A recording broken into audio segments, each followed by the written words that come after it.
So I was just speaking with Ashley, and I was thinking about earlier today. I bought a candle from Anthropologie, which I love. It smells so amazing, and I was supposed to get it on my birthday, and then I didn't get it, and I put it on hold, and then I got, you know, a lot of stuff was going on. I totally forgot about it. Anyway, just that.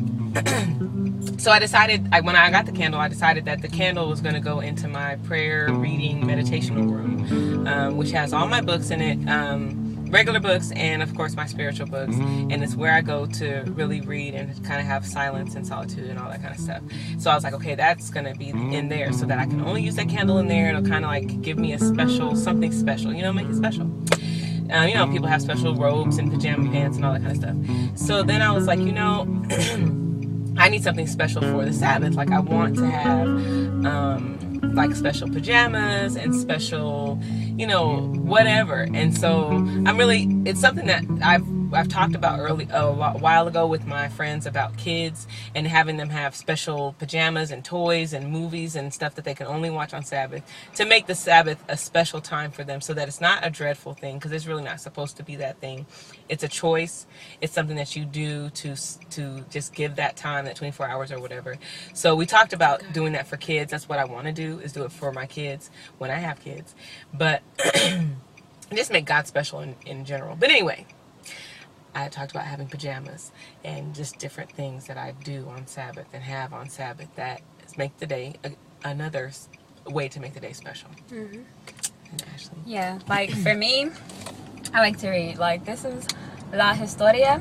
It is basically the Bible in story form, written by Max Lucado, and it's the Spanish version because I'm trying to up my Spanish game.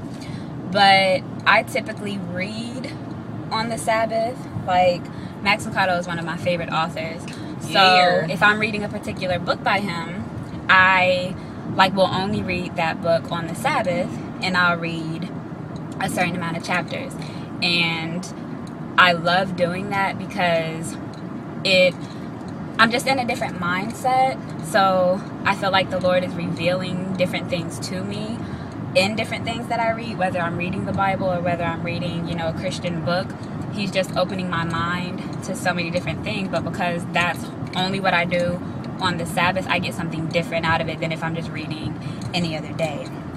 So that's my special thing. But yeah, the Sabbath is definitely like a date with God. And I know some people might think that that's a really weird way to put it. But in actuality, when you're, you know, with that special someone, or you're planning a date with that special someone, there are certain things that you only do with them. There's a certain, you know, outfit that you might want to wear, or place you want to go, or activity you want to do with that person, you know? So that's what the Sabbath should be for us. Just experiencing that, you know, with God. Like, we can worship Him any day and every day. We should worship Him every day. That's yes. The best part about life, is worshiping Him every day. Definitely. But there's just something special about that time that He set aside, that... because He hallowed it. Yes, that makes that worship that much greater. You know, at least for me personally, I love it. So yeah, it was dreadful for me growing up. Not that bad, because I didn't grow up in a strict household, but I didn't really understand it. And I think that that's one thing that's really important for parents to do, regardless of what faith you are, explaining to them the things of God, and really just having conversation at their level, at their age level, you know, not sitting there having discussions about prophecies and doctrines and all these other things, but really speaking to them, answering their questions. And if you don't know the answer, learn it together and let them know you don't know the answer to the question. But really, and then also just living it. Definitely. You know, not just telling them, you know, oh, you can't, thou shalt not, thou shalt, you know, but really just, this is what it is. And it's not done to harm you. It's not that you cannot do certain things. You choose not to do them because it is better for you. You can have such an abundant life. And that's the thing. I'm not gonna continue to preach, okay? But that's the thing that's so awesome and beautiful about God. And I think a lot of Christians and just people in general don't realize it, is that there's an abundant life that's there for us. And we can choose to die to self, to submit ourselves to God, to seek God first, and really just allow all these things to come to us, which is in Matthew 6:33.